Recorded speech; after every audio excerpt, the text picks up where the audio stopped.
നിങ്ങളുടെ ഇഷ്ട പരമ്പരകൾ എക്സ്ക്ലൂസീവായി സൺ നെക്സ്റ്റ് ആപ്പിലൂടെ തികച്ചും ഫ്രീ ആയി ഇപ്പോഴേ ആപ്പ് ഡൗൺലോഡ് ചെയ്യൂ. രണ്ടിനെയും കസ്റ്റഡിയിൽ എടുക്കാൻ ഉദ്ദേശിച്ചാണ് ഞങ്ങൾ അവിടെ ചെന്നത്. പക്ഷേ മകൾ നീരജ അവിടെ ഉണ്ടായിരുന്നില്ല. ഫ്രണ്ടിന്റെ വീട്ടിലേക്ക് മറ്റു പോയിരിക്കാണെന്നാ പറഞ്ഞത്. പച്ച കള്ളമായിരിക്കും അത്. അവൾ അവിടെ തന്നെ ഉണ്ടായിരുന്നു എന്നുള്ളത് 100% ഉറപ്പാ. അവര് പറയുന്നത് വിശ്വസിക്കുകയല്ലേ നിവൃത്തിയുള്ളൂ. വീട് സെർച്ച് ചെയ്യാൻ വാറണ്ടൊന്നും ഇല്ലല്ലോ. എന്നിട്ട് നന്ദിതയെ കസ്റ്റഡിയിലെടുത്തോ? രണ്ടുപേരെയും ഒന്നിച്ചു വേണമായിരുന്നു. നീരജ എത്തിയാൽ അവളെയും കൂട്ടി സ്റ്റേഷനിലെത്താൻ കർശന നിർദ്ദേശം കൊടുത്തിട്ടാണ് ഞങ്ങൾ തിരിച്ചു പോകുന്നത്. സംഗതി കേട്ടിട്ട് അവര് വരുമെന്ന് എനിക്ക് തോന്നുന്നില്ല. അതെന്താ അങ്ങനെ തോന്നാൻ? സ്റ്റേഷനിലെത്തിയ കുടുങ്ങുമെന്നൊരു സംശയം അവർക്കുണ്ട്. താൻ നിഷ്കളങ്കയും നിരപരാധിയാണെന്ന് മുൻകൂട്ടി സ്ഥാപിക്കാൻ വേണ്ടിയാണ് ആദ്യം അവർ സ്റ്റേഷനിൽ വന്നത്. പക്ഷേ ഇപ്പൊ സംഗതി ആകെ തിരിഞ്ഞില്ലേ? മാൻ മിസ്സിംഗ് കേസാണ്. ഇനിയിപ്പോ അതൊരു മർഡർ കേസാവുമല്ലോ. ശരിയാണ്. ഇപ്പൊ അങ്ങനെ ഒരു ഭയം അവർക്കുണ്ട്. അത് ഞാൻ പ്രത്യേകം നോട്ട് ചെയ്തിട്ടുണ്ട്. ഓൾറെഡി കാണാതായിട്ടുള്ള ശരണ്യയുടെ അനിയത്തിയാണ് നീരജ. പഠിച്ച കള്ളി അവള്. പലതരം ഏർപ്പാടുകളും അവൾക്കുണ്ട്. അന്ന് സാറിന്റെ സാന്നിധ്യത്തിലാണല്ലോ ആ ഫയല് ഞാൻ വിവേകിനെ സൂക്ഷിക്കാൻ ഏൽപ്പിച്ചത്. അവനത് നീരജയുടെ കയ്യിൽ ഏൽപ്പിച്ചു. തിരിച്ചു ചോദിച്ചപ്പോ അവള് കൊടുത്തില്ല. അത് തിരികെ വാങ്ങിച്ചെടുക്കാനുള്ള ശ്രമത്തിനിടയിലായിരിക്കണം അനിഷ്ട സംഭവങ്ങൾ ഉണ്ടായത്. യഥാർത്ഥത്തിൽ നന്ദിത സ്വയമേ വന്ന് കുറ്റമേറ്റ് സറണ്ടർ ആവുകയായിരുന്നു. മകളെ രക്ഷിക്കാൻ ഒരമ്മ ചെയ്യുന്ന സാഹസമായിട്ടേ പോലീസ് അതിനെ കാണുന്നുള്ളൂ. അതുകൊണ്ടാണ് ആ കേസിൽ എഫ്ഐആർ ഇട്ടത്. വിവേകിനെ ആക്രമിച്ചത് നീരജയാണെന്നുള്ള കാര്യം ഉറപ്പാ. അത് ചെയ്യാൻ തക്കതായ കാരണങ്ങളും അവൾക്ക് പറയാനുണ്ടാവും. ഒരു കണക്കി പറഞ്ഞ ക്രിമിനൽ മൈൻഡുള്ള പെണ്ണ അവള്. വിവേകിന്റെ ട്രാക്ക് റെക്കോർഡും അത്ര നല്ലതല്ല എന്നാണ് കിട്ടുന്ന വിവരങ്ങൾ. പക്ഷേ ചോര വീഴ്ത്തിയിട്ടുള്ള കടികൾക്കൊന്നും അയാൾ പോകില്ലെന്നാണ് എന്റെ ഒരു അറിവ്. അവള് വന്ന് സ്റ്റേഷനിൽ ഹാജരാവുമ്പോ കസ്റ്റഡിയിൽ വെച്ച് ശക്തമായി ചോദ്യം ചെയ്യണം. ഇത്ര സമയം അവള് പിടിച്ചു നിൽക്കുമെന്ന് നോക്കാലോ. ജാമ്യമില്ലാത്ത ഏതെങ്കിലുമൊക്കെ വകുപ്പുകൾ ചുമത്തി അവളെ അകത്താക്കണം. നന്ദിതയും വിടണ്ട. ചുമ്മാ അങ്ങ് വകുപ്പുകളും മറ്റും എഴുതി കയറ്റാൻ പറ്റില്ല. പഴയ കാലമൊന്നുമല്ല ഇത്. അവരത് കോടതിയിൽ ചോദ്യം ചെയ്താൽ കള്ളക്കേസ് ചാർജ് ചെയ്തതിന്റെ പേരിൽ തൊപ്പി തന്നെ തീർച്ചയാക്കാം. അങ്ങനെ പേടിയുണ്ടോ? പേടി ഉണ്ടാകണമല്ലോ. അതല്ലേ നിലനിൽപ്പിന്റെ ആധാരം. ആരെ വേണമെങ്കിലും ശക്തമായി ചോദ്യം ചെയ്യാം. പക്ഷേ ചാർജ് ചെയ്യണമെങ്കിൽ വ്യക്തമായ തെളിവ് വേണം. അത് കിട്ടിയാൽ ദിയ പറഞ്ഞതുപോലെ രണ്ടിനെയും ദീർഘകാലത്തേക്ക് അകത്താക്കാം. നിങ്ങൾ വിചാരിച്ചാലാണോ തെളിവിന് പഞ്ഞം? തെളിവുകളൊക്കെ പുറകെ വന്നോളും. നോക്കാം.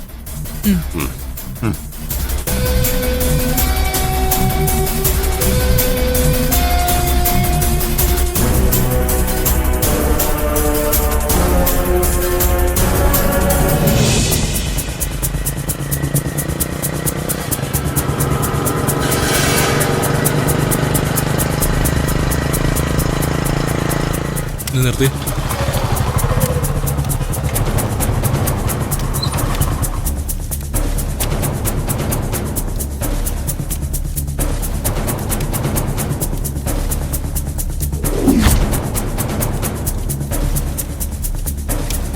വല്ല പന്നിയും മറ്റും ആയിരിക്കുമോ? എന്തോ കത്തിച്ചു പോലുണ്ടല്ലോ. ഇതൊരു മനുഷ്യ ശരീരം പോലെ ഉണ്ടല്ലോ. കണ്ടിട്ടങ്ങനെ തോന്നുന്നേ.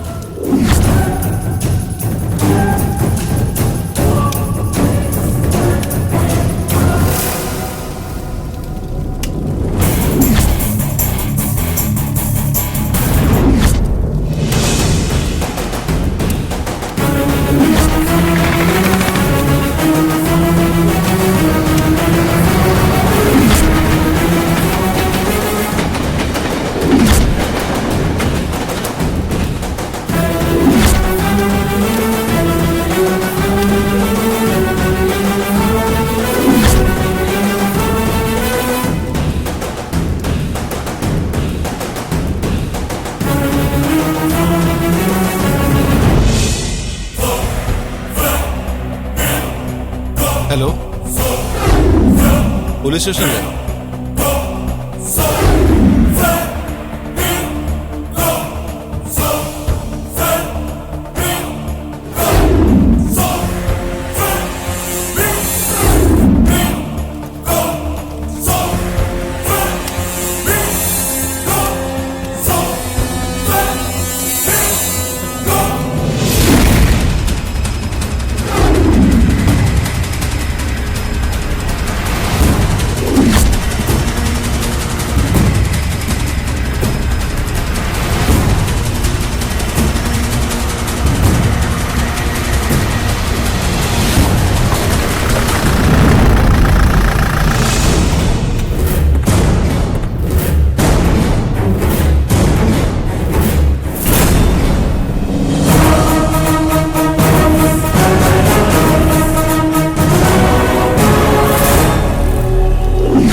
കുറച്ചേരായി ഞാൻ വന്നിട്ടേ.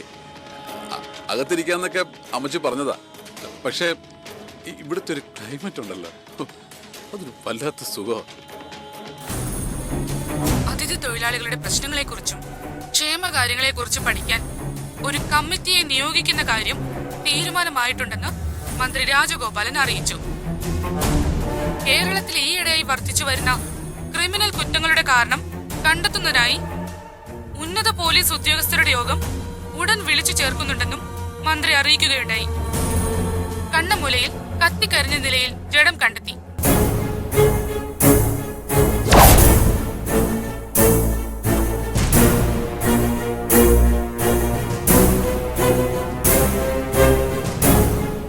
ഏകദേശം 28 വയസ്സ് പ്രായമുള്ള യുവാവിന്റെ ജഡമാണെന്ന് തിരിച്ചറിഞ്ഞു.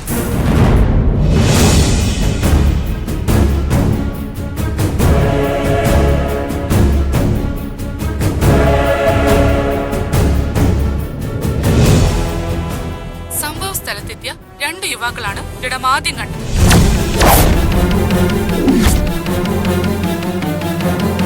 പ്രിയദർശിനി ഹാളിന്റെ സമീപത്ത് ജഡം കിടക്കുന്ന വിവരം അവർ പോലീസ് കൺട്രോൾ റൂമിൽ അറിയിക്കുകയായിരുന്നു. അടിമുടി ദുരൂഹത നിറഞ്ഞു നിൽക്കുന്ന സംഭവത്തെക്കുറിച്ച് അന്വേഷിക്കാൻ സിഐയുടെ നേതൃത്വത്തിലുള്ള ഉന്നത പോലീസ് സംഘം സംഭവ സ്ഥലത്ത് എത്തിയിട്ടുണ്ട്.